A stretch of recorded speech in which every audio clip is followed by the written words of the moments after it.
आप सभी को मेरी राम राम नमस्कार। कैसे हैं आप लोग?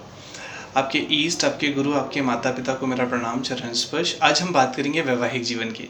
अगर वैवाहिक जीवन में समस्याएं आ रही हैं तो वो किन ग्रहों की वजह से आती हैं, किन कारणों से आती हैं और उसे कैसे ठीक किया जा सकता है, वह मैं आपको बताऊंगा। देखिए, सामान्यतः जो हमारा हमारे काल पुरुष की कुंडली है, जिसमें हम ये देखते हैं कि कौन सा ग्रह किस किस भाव का स्वामी या कारक ग्रह है, तो समानतः उन ग्रहों को देखकर जज किया जा सकता है कि हमारा वैवाहिक जीवन कैसा होगा या कैसा हो सकता है या कैसा चल रहा है। सिर्फ और सिर्फ अभी मैं दो ग्रहों की बात करूंगा, एक है शुक्र और दूसरा है मंगल।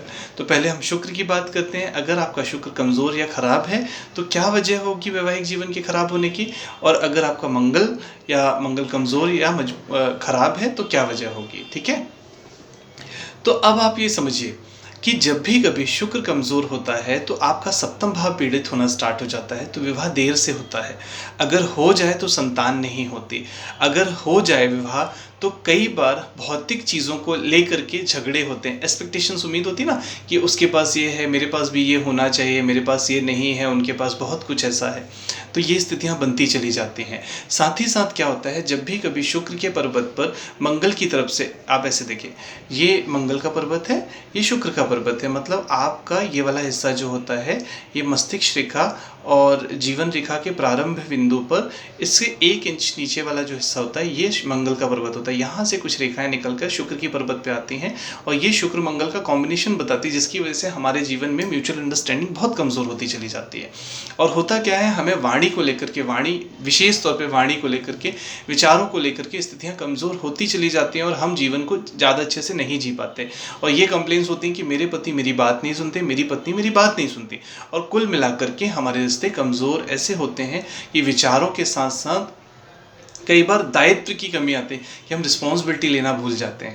जो हो रहा है, जैसा हो रहा है, कौन कहाँ क्या है, किस अवस्था में है, हमें कभी ये पता ही नहीं होता। अगर वाइफ बीमार है तो पति को नहीं पूछना, पत्नी बीमार है तो पति को नहीं पूछना, और पत्नी बीमार है तो पति को नहीं पूछना, ऐसा है। या पति बीमार हैं तो पत्नी नहीं पूछती। तो इन स्थितियों पर आकर के चीज़ें हो जाती हैं और ये शुक्र की वजह से होती है।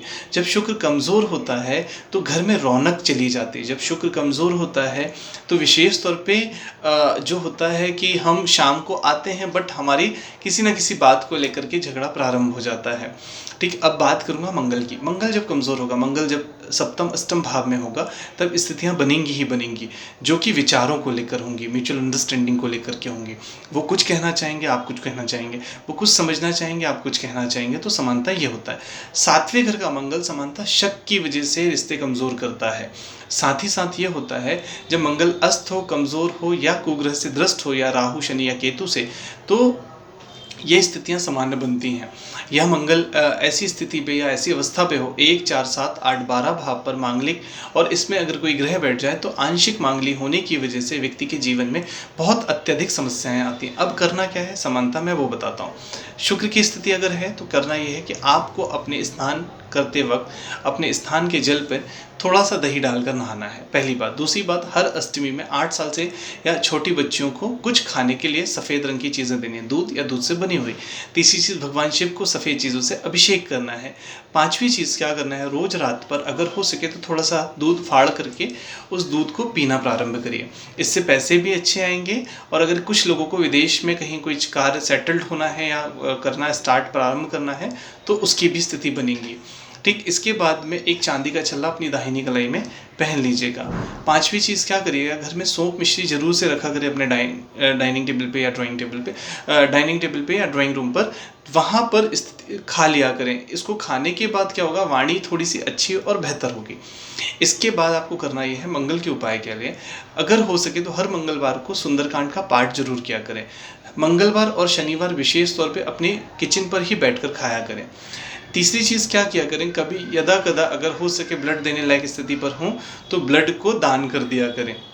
पांचवी चीज़ क्या करना है, एक लाल रंग के कपड़े पे थोड़े से बताशे रख के किसी भी हनुमान जी के मंदिर में जाकर के वहाँ दान किया करें और उनको खाया करें और खिलाया करें, प्रसाद के रूप में बांट दिया करें। इसके बाद सबसे इंपॉर्टेंट उपाय बता रहा हूँ, बेसन या बेसन से बनी हुई कोई मिठाई बनाइए।